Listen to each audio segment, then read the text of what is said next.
Hello दोस्तों, a warm welcome to all of you on our YouTube channel Hello Books LLP. और मैं आपकी दोस्त सीए मीनाक्षी अरोड़ा। आज अपनी हेलो जीएसटी के सेक्शन में आपके लिए लेके आई हूँ फॉर्म जीएसटीआर 2B से जुड़ा एक इम्पॉर्टेंट इशू। दोस्तों, जीएसटीआर 2B पोर्टल पर अब अवेलेबल हो गया है। इससे रिलेटेड इन डिटेल वीडियो की इसमें क्या क्या इन्फॉर्मेशन आपके पास अवेलेबल होगी, आपको क्या इसमें देखने को मिलेगा, वो सब मैं अपने चैनल पर ऑलरेडी अपलोड कर चुकी हूँ। आज हम डिस्कस करेंगे दोस्तों, क्योंकि जुलाई 20 का जो जीएसटीआर 3B है वो आपको फाइल करना है। उसमें एक इम्पॉर्टेंट चीज का जो है वो आपको ध्यान रखना है, क्योंकि जीएसटीआर 2B जुलाई 20 के लिए आपको अवेलेबल करा दिया गया है, जिसमें आपके सामने दो ऑप्शंस हैं। जैसे कि पहला, ये जीएसटीआर 2B आपके सामने ओपन है, मैंने एक्सेल डाउनलोड किया हुआ है। पहला है आपके पास आईटीसी अवेलेबल का, और दूसरा ऑप्शन आपको देते हैं यहाँ पर ये लोग आईटीसी नॉट अवेलेबल का। तो जो मेजर इशू है दोस्तों इसमें वो ये है कि जो जुलाई 20 में आईटीसी अवेलेबल में अमाउंट आ रहा है, जैसे कि आप यहाँ पे देख पा रहे हैं, ये जो भी अमाउंट है इसमें, ये अमाउंट जो आपका आ रहा है कि ये सारा का सारा ही आपको जुलाई 3B में क्लेम करना है। जीएसटीआर 3B जो आप फाइल करेंगे, ये जो आईटीसी अवेलेबल है ये आप एज इट इज क्लेम कर लेंगे, ये हम आज की अपनी इस वीडियो में डिस्कस करने जा रहे हैं। तो दोस्तों, ये वीडियो आपके लिए बहुत इंपॉर्टेंट होने जाएगी, इसलिए आप इसको ज्यादा से ज्यादा लाइक और शेयर कीजिए और हमारे यूट्यूब चैनल को भी सब्सक्राइब कीजिए। तो दोस्तों, ये अमाउंट अगर आप एज इट इज अपनी जीएसटीआर 3B में ले लेंगे, जो कि जीएसटीआर 2B में आ रहा है, तो इससे आपकी जीएसटीआर 3B गलत हो सकती है। वो कैसे, आइए देखते हैं। ये मैं आपको जाके दिखाती हूँ। अगर आप देखिए, इसका जो यहाँ B2B इनवॉइसेज है, इन डिटेल हम देखते हैं। आईटीसी अवेलेबल में ऑल अदर आईटीसी जो है आपका, यानी कि सप्लाईज फ्रॉम रजिस्टर्ड पर्सन, इसका अगर हम B2B का डिटेल में जाते हैं, जो हमारे पास यहाँ पे ये क्रेडिट अवेलेबल है, इसकी डिटेल में अगर हम जाएंगे तो यहाँ देखिए आप, यहाँ क्या किया गया है, जनवरी फरवरी मार्च का भी जो रिटर्न है, यानी कि जो मार्च 20 की, अगर आपके कुछ क्वार्टरली फाइलर्स हैं तो उनकी रिटर्न भी जो है यहाँ पर उसकी डिटेल भी आ रही है, क्योंकि वो भी आपकी इसी में फाइल की गई है दौरान। देखिए, ये अगर आप इस पर्टिकुलर केस को देखते हैं तो जो टेबल 4A5 है, यानी कि जीएसटीआर 3B का, यहाँ अगर हम आते हैं आईटीसी अवेलेबल में, ये जो 4A5 है ये किसका टेबल है, ये जीएसटीआर 3B का है। यहाँ सारा जो आईटीसी है, क्या इस एग्जैक्ट अमाउंट को हम क्लेम कर लेंगे अपने 2B में जो भी आ रहा है? तो ये गलत कैसे होगा वो देखते हैं हम। देखिए, यहाँ अगर आप देखेंगे अपने B2B में अगर आप जाते हैं तो जो जीएसटीआर 1 फाइल की गई है आपकी, देखिए ये मार्च 20 की है। अगर मैं यहाँ जाऊं तो जीएसटीआर पीरियड दे रखा है, ये मार्च 20 का पीरियड है जो जीएसटीआर का आपका जो इन्होंने अभी फाइल की है। और अगर आप यहाँ पे इसका बिल देखते हैं, इनवॉइस नंबर देखते हैं, तो वो इनवॉइस डेट जो है वो भी मार्च की ही है। यानी कि मार्च मंथ की जो आपकी इनवॉइस है वो आपको जुलाई के 2B में दिख रही है। ये जुलाई का 2B है, मैंने डाउनलोड किया है। ये मार्च मंथ का इनवॉइस है, यहाँ पे जीएसटीआर 1 पीरियड आपका मार्च है, और ये जो है आपको इसमें दिख रहा है। वहीं अगर आप और भी देखेंगे तो मार्च आगे आप आएंगे तो मार्च मंथ की जितनी भी आपकी है ये आपको यहाँ पर दिख रही है। क्योंकि 2B में जो डेटा है वो कैसे आ रहा है, वो कब तक का डेटा आ रहा है आपका, वो जुलाई मंथ के 2B में आप चेक करेंगे। अगर आप चेक करेंगे तो इसके अंदर जो सारा डेटा है वो आ रहा है, जो भी आपकी जीएसटीआर 1 आपके सप्लायर्स ने फाइल करी है वो कब तक फाइल करी है, किस पीरियड का डेटा ये लोग जुलाई में कंसिडर कर रहे हैं। जुलाई 2B में ये लोग कर रहे हैं 12 जुलाई से लेकर 11 अगस्त तक आपका जो भी जीएसटीआर 1 आपके सप्लायर ने फाइल किया है वो सभी डेटा यहाँ पर आ रहा है उसी बीच का।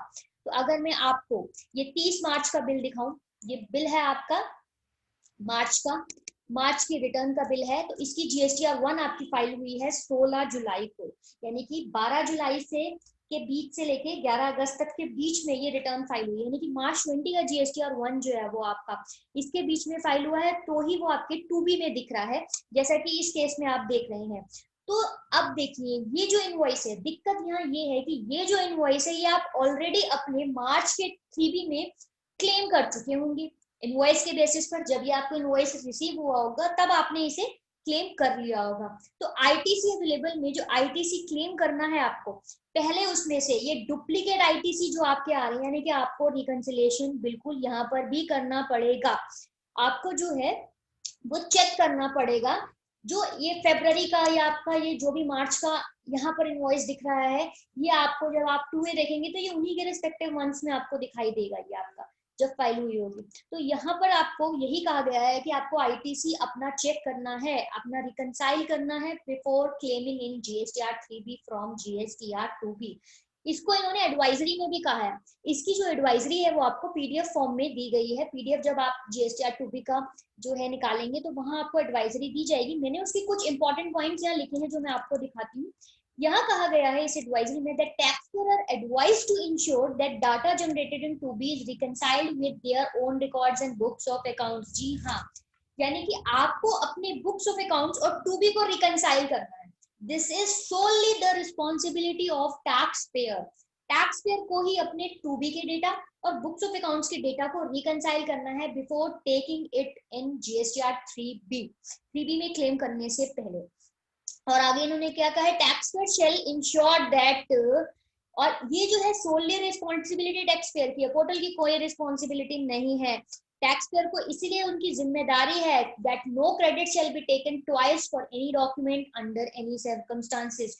जी हाँ, जो मैंने एग्जांपल अभी आपको दिखाया, अगर हम इस B2B में दोबारा चलते हैं तो ये जो मार्च का इनवॉइस है जो यहाँ पर दिख रहा है, सिर्फ इसलिए दिख रहा है क्योंकि उस बंदे ने, आपके सप्लायर ने अब फाइल की है तो ये अब जुलाई के इसमें दिख रहा है 2B में, बट आप इसको एज एन इनवॉइस बेसिस पर क्लेम कर चुके हैं। तो ये दो बार ना आ जाए, आप इस क्रेडिट को दो बार ना ले लें आप इस इनवॉइस को, इसलिए आपको ये पूरी रिकंसिलिएशन जो है वो करनी पड़ेगी अपनी 3B में इनपुट टैक्स क्रेडिट क्लेम करने से पहले। तो ये आपको बिल्कुल ध्यान रखना है। नेक्स्ट यहाँ पे कहते हैं credit shall be reversed wherever necessary, यानी कि अगर आपका इनपुट टैक्स क्रेडिट आपको कोई रिवर्स करना है, एज पर एक्ट अगर आपको वो रिवर्स करना है तो ऐसा नहीं है, अगर 2B में रिवर्स नहीं शो कर रहा तो आप उसका रिवर्सल नहीं करेंगे। देखिए जैसे यहाँ पे आता है आपका पार्ट B में ही आईटीसी अवेलेबल में, ये 2 आईटीसी रिवर्सल की हम यहाँ बात करते हैं कि credit should be reversed in relevant headings in GSTR 3B। तो यहाँ पर अगर आपकी फिगर नहीं आ रही है तो इसका मतलब ये नहीं है कि आप क्रेडिट को रिवर्स नहीं करेंगे। अगर एज पर एक्ट, अगर एज पर जीएसटीआर 3B वो क्रेडिट आपका क्लेम रिवर्स करने के लिए है तो आप उसको रिवर्स भी करेंगे, वो आपको करना ही होगा। अगर हम नेक्स्ट हम बात करते हैं tax on reverse charge basis shall be paid. जी हाँ बिल्कुल, अगर आपने रिवर्स चार्ज का क्रेडिट लिया है तो उससे पहले आपको उसकी पेमेंट भी करनी होगी। आपको क्रेडिट तभी मिलेगा जब आप उसकी पेमेंट करेंगे। तो ये दोस्तों स्पेसिफिकली जो है ये चीजें यहाँ मेंशन किया गया है कि आप जो है इसको कंसिडर करें चीजों को, तभी आप अपने 3B को जो है वो फाइल करें। रिकंसाइल तो आपको 2B को भी करना पड़ेगा अपने बुक्स ऑफ अकाउंट से, आपको बिल्कुल ध्यान देना पड़ेगा इसकी डिटेल्स में जाके कि कहीं आपने कोई वो पहले तो नहीं ले लिया जो इनपुट टैक्स क्रेडिट आप क्लेम कर रहे हैं। अब अगर आप इन चीजों को देखें तो ये इसके अकॉर्डिंगली जो डिटेल्स दी गई है वो आपको मिल जाएंगी। ITC not available second part दिया गया है, ये वो है जो आईटीसी आपको नहीं मिलेगा, तो इसके लिए आपको डिटेल दी जाएगी। अगर आप इसके B2B में जाएंगे तो वहां आप देखेंगे आपको रीजन भी दिया जाएगा, ठीक है। और दोस्तों सबसे इंपॉर्टेंट चीज जो है स्पेसिफिकली जो 2B में है, और स्पेसिफिकली ये मेंशन किया है कि डेटा जो 2B से है 3B में जाएगा बट वो एडिटेबल होगा। जी हाँ दोस्तों, ये मोस्ट इंपॉर्टेंट चीज है जो इन्होंने दी है, और थोड़ी सी रिलैक्सेशन भी कि ये डेटा आपका एडिटेबल होगा। आप अपनी additional detail on the basis of GSTR 2A यहाँ पर डाल सकते हैं। यही बात इन्होंने एडवाइजरी में भी कही है। उस एडवाइजरी में क्या कहा गया है, इंपॉर्टेंट थिंग है that GSTR 2B is a statement which has been generated on the basis of information furnished by your supplier. Definitely आपका सप्लायर जो 156 में अपनी इंफॉर्मेशन डालेगा उसी के बेसिस पर ही ये 2B बनाई जाएगी। And it is a static form, ये जो है एक स्टैटिक स्टेटमेंट है, ये फ्रीज रहेगी, इसको आप बदल नहीं सकते इस स्टेटमेंट को, ये हर महीने आपके लिए अवेलेबल होगी।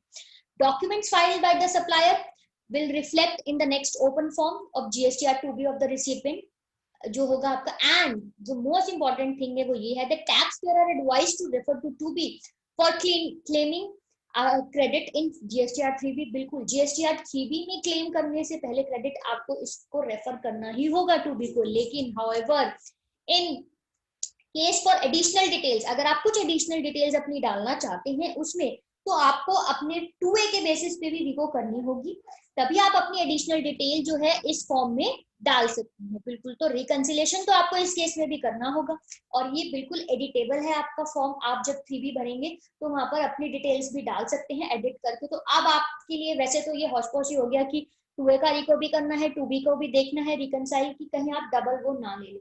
तो दोस्तों ये वीडियो आपके लिए बहुत इंपॉर्टेंट है, इसको ज्यादा से ज्यादा लाइक और शेयर कीजिए और हमारे YouTube channel Hello books LLB को सब्सक्राइब कीजिए। Thank you very much.